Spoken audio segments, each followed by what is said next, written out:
sizlarga bitta plan obzor qilib bermoqchiman. Ikki xil variant. Planimiz ikki xil variantdan iborat.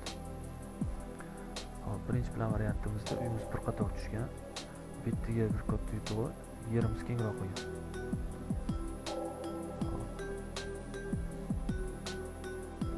Yotoqxona, umumxona va детский spalni, bolalar yotoqxonasi, keyin oshxona, yana bitta mehmonxona va katta yotoqxonasi, o'zini sanuzel. Bu yerda alohida kirish qilingan, yana bitta mehmonxona, sanuzel, kattalar uchun yotoqxona. Klientimiz talabidan kelib chiqib berilgan loyiha. O'ng tomonda ikkinchi variant. Buni kamchilik yetadigan bo'lsa, xonadan xonaga o'tib yurish kerak. Misol uchun bitta yosh bola uxlayotgan bo'lsa, bitta katta odam bo'lsa, uyg'onib ketishi bor, boshqasi bor. Kamchilik hisoblanadi. Xonadan xonaga o'tish shu kamchiligi, bitta plyusi qo'l keng qo'yadi.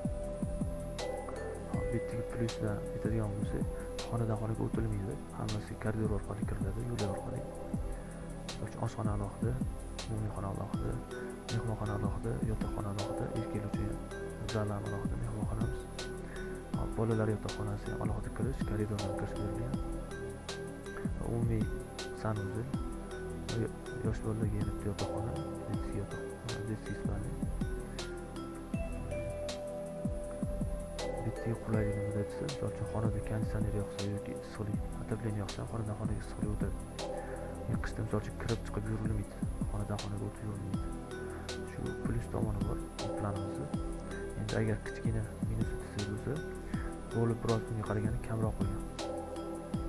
Bu hozirgi sharoitda yetib ortadi, chunki qo'lda hech kim mevali daraxtlarga bu mevasidan foydalanib sotayotgan joyi yo'q.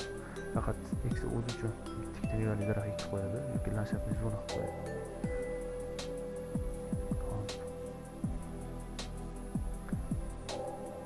Bu plan variantimizda shu hovlisi keng qo'ygan, hovlisi keng qolishini xohlagan joyimiz.